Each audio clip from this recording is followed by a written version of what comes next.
안녕하십니까. 매일 아침 조간신문의 주요 기사를 딱딱 풀어서 해석해드리는 조간딱풀 2월 27일 화요일에 인사드립니다. 이제 총선이 43일 남았습니다. 그런데 한두 달 전만 해도 국민의힘이 상당히 좀 이번 총선 전망이 어두웠죠.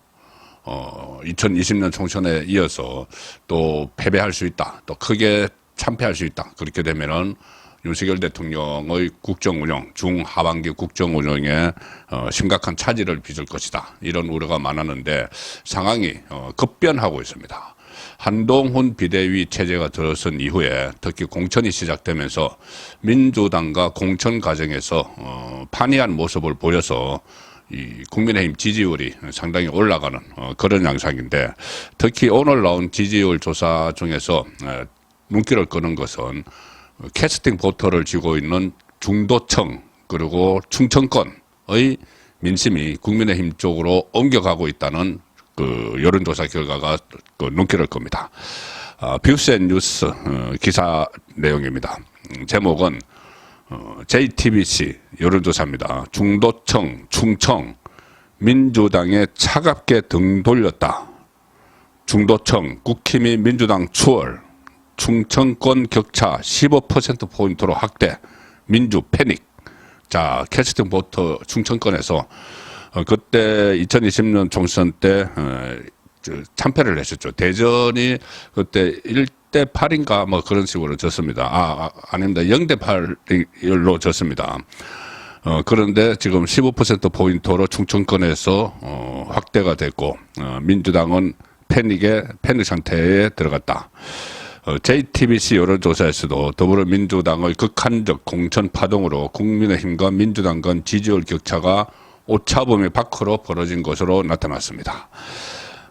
JTBC가 메타보이스에 의뢰해서 실시한 여론조사인데, 정당 지지율 조사한 결과 국민의힘은 38%, 민주당은 30%. 자, 그 8%포인트 차이가 났고, 특히 이런 지지율 격차가 확대된 것은 중도층과 충청권이 민주당에서 대거 이탈했기 때문이다. 2주 전에 중도층의 민주당 지지율은 34%였습니다. 민주당 지지율 34. 이것이 2주 만에 9%포인트가 떨어졌습니다. 그래서 25%를 기록했습니다. 무려 9%포인트가 충청권에서 민주당 지지율이 떨어졌습니다. 반면에 국민의힘은 3%포인트가 올라서 32%. 그래서 민주당 25%, 국민의힘 32%에서 7%포인트를 앞서고 있다. 국민의힘이. 중도층에서 그렇습니다. 그 다음에 대전, 세종, 충청권도 2주 전 35%였던 민주당 지지율이 무려 10%포인트 떨어져서 25%를 기록했습니다. 국민의힘은 40%, 무려 15%포인트 크게 격차가 충청권에서 지금 벌어졌습니다. 그리고 당장 내일이 총선이라면 어느 정당 후보를 지역구 국회의원으로 뽑을 건지 이 물은 결과도 국민의힘 38, 민주당 32, 이 개혁신당 이준석, 김종인이 있는 거기는 4%. 그래서 계속 국민의힘은 오르고 민주당은 떨어지는 이런 상황이 이어지고 있습니다. 비례정당 투표도 있죠. 비례정당 이번에 또 준연동형 해서 위성정당을 양쪽에 다 만드는데, 4년 전 정당 투표에서 그때 미래한국당, 미래통합당의 위성정당, 즉 국민의힘 계열은 33.84%를 받았고, 민주당의 위성정당이었던 더불어시민당은 33.35%, 그래서 19석, 17석을 가져갔는데, 자, 지금 정당 투표 의향을 물은 결과 국민의힘 위성정당인 국민의 미래를 찍겠다는 응답이 34%. 조금 전에 제가 2020년에 33.84%를 미래 한국당이 받았다고 말씀드렸죠. 딱 그만큼 지금 지지를 확보를 하고 있는데, 민주당 위성정당인 통합비례정당을 찍겠다는 응답은 27%. 국민의힘이 오차 범위 밖에서 여기도 앞서고 있습니다. 그러니까 정당 투표도 훨씬 앞서고 있다. 저번에 한 0.5% 차이로 19석, 17석 이렇게 됐는데, 이번에는 이 차이가 6%포인트가 나니까 상당히 크게 정당 투표에서도 비례대표 후보를 당선시킬 수 있다. 20번 밖으로 한 20분대 중반까지도 당선이 가능한 지금 상황이라면은 그런 양상을 보이고 있습니다. 특히 지금 이렇게 민심이 움직이는 데는 그 공천 문제가 크겠죠. 양당의 공천 상황에 대해서 국민의힘 공천은 긍정평가와 부정평가가 44%로 똑같았습니다. 보통 공천을 하면은 공천 파동이 항상 있고 부정평가가 많은데 여기는 국민의힘은 지금 긍정과 부정평가가 44% 동률. 반면에 민주당 공천에 대해서는 잘못했다는 응답이 60%, 잘했다는 거는 31%. 그래서 잘못했다가 60% 두 배가 지금 2배에 이르고 있습니다. 민주당 공천은 잘못했다. 이 평가가. 그래서 공천 폭망, 민주당의 공천 폭망 뭐 이렇게도 표현을 할 수가 있는 상황입니다. 자, 오늘 종안신문들도 그 부분에 많은 지면을 할애를 했습니다. 조선일보와 중앙일보 기사입니다. 임종석 놓고 민주당 내분 일촉즉발. 그리고 이광재는 성남 분당갑에서 안철수와 대결하게 됐다. 비명 행사에 고민정 보이콧, 선관위원장 교체, 서울은 탈당 예고. 지금 계속 민주당을 엎친 데 덮친 격으로 그렇게 가고 있죠. 중성동갑 공천 또 결론 못 냈다. 여기 임종석 이야기입니다. 임종석을 놓고 지금 쳐내긴 쳐내야 되는데 친문재인계가 반발을 하니까 약간 좀 그 주춤하는 그런 모양인데 친문의 고민정은 임종석 공천해야 된다. 그러면서 최고위원회 불참, 최고위원회 보이콧. 그리고 노웅래 지역구, 노웅래 컷오프 됐죠. 마포갑에는 경찰 출신 영입 인사 이지연이 공천을 받았고 또 하위 10%에 포함된 서른은 이재명 고약하다 하면서 탈당을 시사. 그리고 비명계 소병철 의원은 불면의 밤을 보냈다면서 또 불출마 선언하고 상당히 지금 어수선한 상황입니다.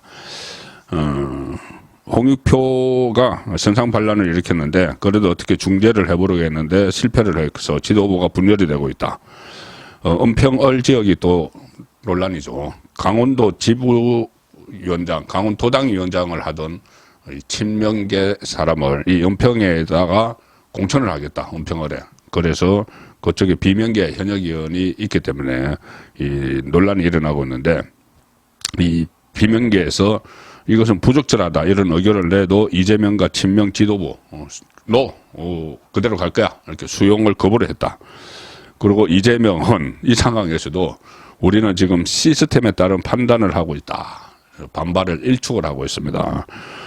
그리고 새로운 선관위원장의 박범계 뭐 친명이죠. 그리고 지금까지 했던 대로 경선 강행을 할 거다. 서른 의원은 지금까지 단수 공천 받은 사람이 51명인데 비명계는 윤건영 뿐이다. 그리고 나머지는 다 경선에 붙인다. 이렇게 또 반발을 하고 있어서 이 사태 추이를 또 오늘 내일 어떤 변화가 있을지도 지켜봐야 됩니다. 그리고 민주당에서 논란이 되고 있는 것 중에 하나는 하위 10%, 20% 여기에 포함을 시킨 31명의 명단을 TV조선이 확보를 했었는데 그 명단에 31명 중에서 28명이 비명계였죠. 그래서 도대체 누가 채점을 어떤 기준으로 했느냐 이것이 또 논쟁거리가 됐었는데 오늘 TV조선이 그 선출직 공직자 평가위원회 여기서 했는데 그 명단을 확보를 해서 어젯밤에 보도를 했습니다. TV조선 단독 기사입니다. 야 선출직 공직자 평가위원회 12명 명단 입수. 근데 이 중에서 이재명 지지 선언한 사람만 3명 이렇게 됩니다. 민주당 현역 하위 20%의 비명계 의원이 다수 포함돼서 불공정 논란이 불거졌는데 이 현역 의원들을 평가한 선출직 공직자 평가위원회 명단을 TV조선이 확보를 했습니다. 이 명단에 따르면 작년 하반기 168명에 달하는 민주당 현역 의원의 의정활동을 평가한 의원은 12명입니다. 그런데 작년 하반기에 평가했죠. 이것은 그때 이재명에 대한 체포동의안, 2차 체포동의안에 들어갔을 때 그 부결을 호소를 했죠. 이재명이 단식 마치고 병실에서 부결해달라고 호소를 했는데 가결을 시켰죠. 그때 이탈자가 한 29명, 최소 29명, 뭐 30명, 뭐 많으면 40명 이렇게 이야기가 됐는데 그래서 이재명이 부글부글 끓고 있던 자기를 가결시켰으니까 체포동의안을 그 시점에 평가위원들을 구성을 해서 평가를 시작을 한 겁니다. 그러니 보복이라는 말이 나오죠. 근데 12명 중에서 이재명이 다 임명을 했겠죠. 당이 유일하게 공개한 위원장 송기도 교수를 포함해서 교수 7명, 변호사 3명, 언론인 출신 1명, 기업인 1명으로 모두 외부 인사들로 꾸려졌는데 이 가운데 3명은 공개적으로 이재명 지지를 선언을 했습니다. 다른 사람들은 뭐 공개적으로는 안 했지만은 다 이래저래 이재명을 지지를 하는 사람들이겠죠. 위원장인 송기도 교수는 2021년 이재명 당시 경기지사를 지지하는 모임인 전북정책 포럼의 상임대표를 맡았다. 자, 송기도 교수는 이 기사에는 안 나왔지만 전북대 명예교수입니다. 전북대학교 명예교수고 지난번 대선 때 이재명 그 선대위에서 균형발전위원회 공동위원장 이런 직함도 맡았던 사람이 이 평가위원장이었습니다. 그러니 그런 결과가 나오겠죠. 평가위원인 김한나 총신대 교수는 작년 3월에 국회에서 10만 애국 지식인 이재명 후보 지지 선언 여기에 참여를 했고 박미혜 변호사는 20대 대선 앞두고 영호남 변호사 이재명 지지 선언 여기 또 이름을 올렸고 평가위원 중에는 최강욱 전 의원의 조국 아들 허위 인턴 사건 변호사였던 이창한 변호사도 포함됐고 무소속 윤미향 그 위안부 할머니 그 착복한 거 보조금 착복한 거 윤미향의 대리인이었던 김재희 변호사 이 사람들도 다 포함이 됐습니다. 그동안 이 명단이 공개되지 않은 상태에서 편파 채점 논란이 있었는데 뭐 빵점을 주고 뭐 박용진 뭐 김영주 빵점 주고 이런 일이 있었죠. 그런데 그 사람들의 명단이 공개된 것을 보니 역시나 이재명이 다 임명을 한 친명계였다 이 이야기입니다.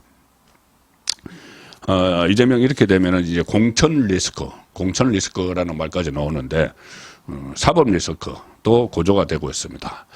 어제 이재명과 김혜경 부부가 둘 다 법정에 섰죠. 참 희한한 일인데 이재명은 서울중앙지법에 김혜경은 수원지법에 법정에 섰는데 어제 오후에 이재명이 법정에 나갔습니다. 그 어제 위정교사 재판이었죠. 그런데 어제 오전에 이 위정을 교사받은 김진성 씨가 재판을 받았는데 거기서 녹취록이 하나 나왔습니다. 중요한 녹취록입니다.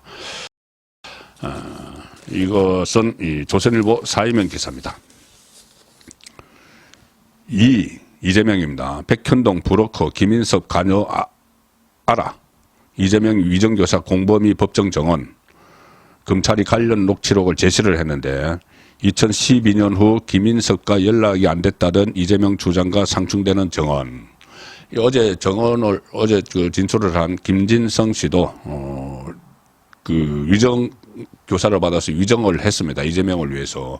지금은 이제 그게 자기가 부탁을 받았다고 이야기를 하고 있지만은 김진성 씨도 그 안에 성남시 안에서 일종의 토호 세력이죠. 토호 세력. 김인섭도 잘 알고 김인섭과 같이 사업도 했고 또 이재명에게 형 이렇게 부르면서 문자 메시지 보낸 내용 같은 것도 어제 공개가 법정에서 됐습니다. 이재명이 백현동 브로커 김인섭 최근에 징역 5년 받아서 법정 고소됐죠. 김인섭이 백현동 사업에 관여됐다는 것을 알고 있었다는 취지의 법정 정언이 나온 겁니다. 이 정언은 이재명의 위정교사 사건 재판에 공범으로 출석한 김진성 씨가 증언을 한 건데 김인섭 씨는 그 백현동 브로커 이재명의 옛 측근으로 알려졌으며 백현동 개발업자에게 74억 여원을 받은 혐의 등으로 최근 1심에서 징역 5년을 선고받고 법정 구속됐죠. 김인섭 씨와 어제 정언을 한 김진성 씨는 백현동 사업 인허가 브로커로 함께 활동을 한 것으로 조사가 됐습니다.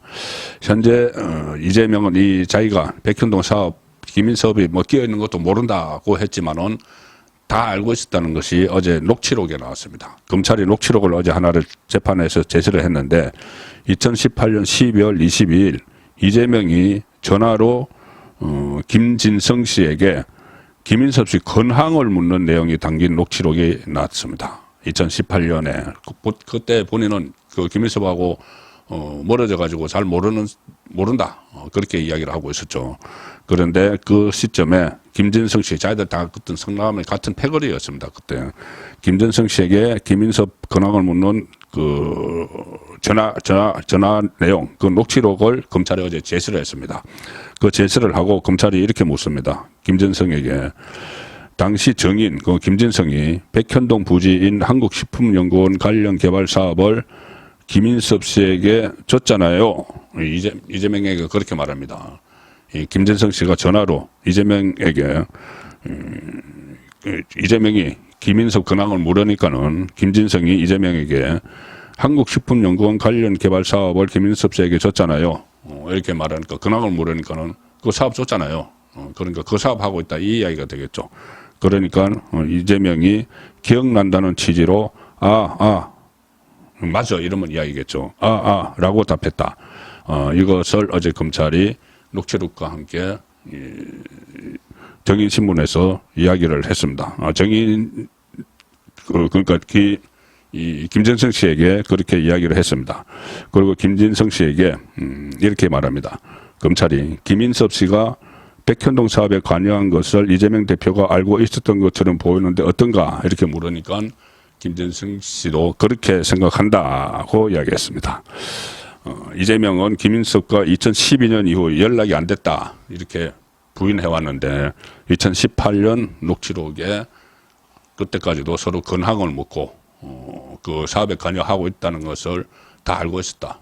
뭐 본인이 서로 김인섭과 연락 안 했어도 정진상을 통해서 정진상이 다 했기 때문에 다 보고받고 오케이 사인했고 다 했겠죠. 그 과정에서 김인섭이 이 사업자 정바울 씨에게 200억 원을 요구를 해서 100억 원은 자기가 갖고 100억 원은 이재명 쪽에 줘야 된다 이런 취지로 말을 했다는 진술도 지금 나와 있습니다. 그 부분도 수사를 해야 되는 것이죠. 자, 조금 전에 민주당 공천 사정을 말씀드렸는데 이번엔 국민의힘 공천입니다. 상당히 매끄럽게 진행이 되고 또 특히 처음에는 용산에서 용산 참모들 38명 출사표를 던졌고 장차관 17명 윤석열 정부 장차관 17명 해서 이 사람들이 전부 다 양지로 다 하려고 한다. 그래서 나중에 이 한동훈 비대위원장과 용산이 충돌할 것이다. 그런 말이 있었는데 그렇지 않고 상당히 매끄럽게 진행이 되고 있죠. 그런데 언론에서는 그래도 너무 현역을 많이 자르지 않는다. 뭐 이런 지적도 나왔었고 또 어제 발표된 공천에서는 이 용산 출신이 좀 약진을 했습니다. 그래서 그 부분을 상당히 크게 다루고 있습니다. 조선일보와 동아일보 기사입니다. 혁신위 때부터 희생 요란하더니 친윤 대부분 생환 사직하겠다던 금수저 검찰입니다. 이원모 양지로 용인갑으로 갔다. 진윤 이철규 단수 공천됐다. 막판에 이제 용산 출신들이 좀 힘을 발휘하는 그리고 친윤계가 속속 뭐 일부 이렇게 단수 공천이 되는 그 상황입니다. 정리하는 이제 마지막 정리 단계죠. 국민의힘 공천관리위원회가 윤석열 대통령의 최측근 참모 출신인 이원모 전 대통령 이사 비서관을 여당 강세 지역인 경기 용인갑에 전략 공천했습니다. 용인갑은 최근 3번의 선거에서 그 국민의힘 계열이 다 당선된 곳이죠. 지금 현역 그 지난번 총선에서 정찬민 의원이 국민의힘 당선됐는데 지금 뇌물 혐의로 의원직이 박탈당해서 무주공천입니다. 이 지역에 이인모 비서관을 보냈다는 거죠. 처음에 뭐 그 강남을 간다, 박진가 그렇게 해서 좀 논란이 있어서 험지로 간다 했는데 결국은 험지가 아니고 양지로 갔다. 그리고 찐윤 핵심, 진짜 찐윤 핵심인 이철규 의원은 경쟁자가 경선 포기를 했습니다. 그래서 단수 공천을 확정을 했고 현역 윤두현 의원이 불출마를 선언한 경산 여기는 최경환 전 부총리가 무소속으로 나오죠. 그래서 윤두현 의원이 불출마를 선언했는데 그 자리에 윤석열 대선 캠프에서 메시지 팀장을 맡았던 핵심 참모 조지연 전 대통령실 국정기획수석실 행정관을 단수 공천을 했습니다. 그래서 한동훈 비대위원장이 사심 없는 시스템 공천을 강조했지만 당내에서는 이날 발표로 새신 대신 윤심 반영된 윤 대통령 최측근들과 친윤 의원들을 양지에 공천하는 선에서 타협한 것 아니냐는 지적도 나오고 있다. 뭐 그다지 과하다고는 저는 생각을 하지 않습니다.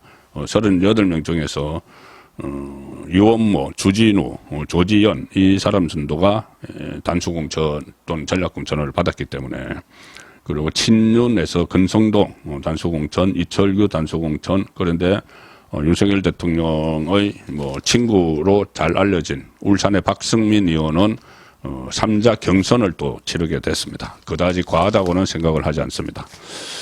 마지막 소개해드릴 기사는 중앙일보 정치면 기사입니다. 구원 등판한 김종인, 이준석 살아나기 위해선 TK 출마가 유리. 김종인 개혁신당 총선 목표 최소 20석. 이준석 대구에서 정면 승부 고민하는 단계. 그런데 이거 지켜봐야 됩니다. 제가 말씀드렸다시피 이 체제에서 과연 총선에 그대로 임할지, 임하면은 거의 뭐 의석 확보 못합니다. 김종인이 이재명 쪽에 들어간 이준석 쪽에 들어간 이유가 결국은 나중에 이재명과 막판에 합당을 추진하기 위해서 아닌가. 그래서 그 사이에 걸림돌이 되는 이낙연을 축출한 것 아닌가. 그런 분석이 나오고 있고, 저도 그 가능성이 여전히 있다고 봅니다. 그리고 만약에 김종인이 이재명과 합당을 하게 되면은 이준석은 비례대표로 가겠죠.